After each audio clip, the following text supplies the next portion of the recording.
બપોરના વાગી ગયા હતા 1 અને મારે આજે એક જ રોટલો બનાવવાનો હતો, કેમ કે હું ને જીયા બે જ જમવામાં હતા.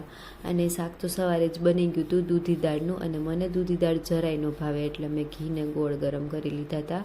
અને શિયાળામાં હે ને ક્યારેક આવું ખાવાની મીઠું ઈચ્છા થઈ જાય, બાકી મને જનરલી મીઠું ઓછું જ ભાવે, તો મેં ચૂરમું મસ્ત બનાવી લીધું હતું. પછી પહેલાં જીયાને જમાડી દીધી, એને શાકને રોટલો જમાડ્યા, એને મીઠું ઓછું હાલે તો એને તો ચાખ્યા જ નહીં ગોળ ઘી. પછી હું જમવા બેસી ગઈ હતી, તો મેં મસ્ત મજાનું આજે આમ ખરેખર ગોળ ઘીનું ચૂરમું ખાવાની ઈચ્છા હતી ને, તો મજા આવી જમવાની.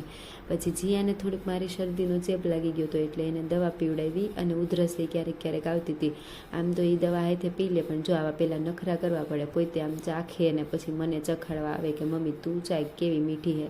પછી હું થોડાક વખાણ કરું ને કે આ જીયા તો બહુ ડાય, એને હાથે દવા પી જાય ને, એટલે જો એમ કરું ને તો પી જાય. તો જો ફટાફટ પી ગઈ હતી અને રોંઢો થઈ ગયો. તો મેં બહાર નીકળીને જોયું ને તો આ બિલાડી પહેલાં મારા ડેલામાં આટા મારતા હતા. હવે ખબર નહીં ભૂલી પડી ગઈ હોય એવું લાગતું હતું, કેમ કે આજથી પહેલાં મેં એને કંઈ જોઈ નહોતી. એના બચ્ચાને ગોતતી હોય ને એવું લાગતું હતું, ને મારી સામે આમ ખીજથી જ હોતી હતી. પછી જીયાબેન ઉઠી ગયા હતા, એ વિડીયો શૂટિંગ કરાવતા મારી પાસે, અને થોડાક પોઝ આપ્યા, મસ્ત મસ્ત ફોટા પાડ્યા. આજે સાચેકમાં એ બહુ ક્યુટ લાગતી હતી. તો મારી ચેનલ સબસ્ક્રાઈબ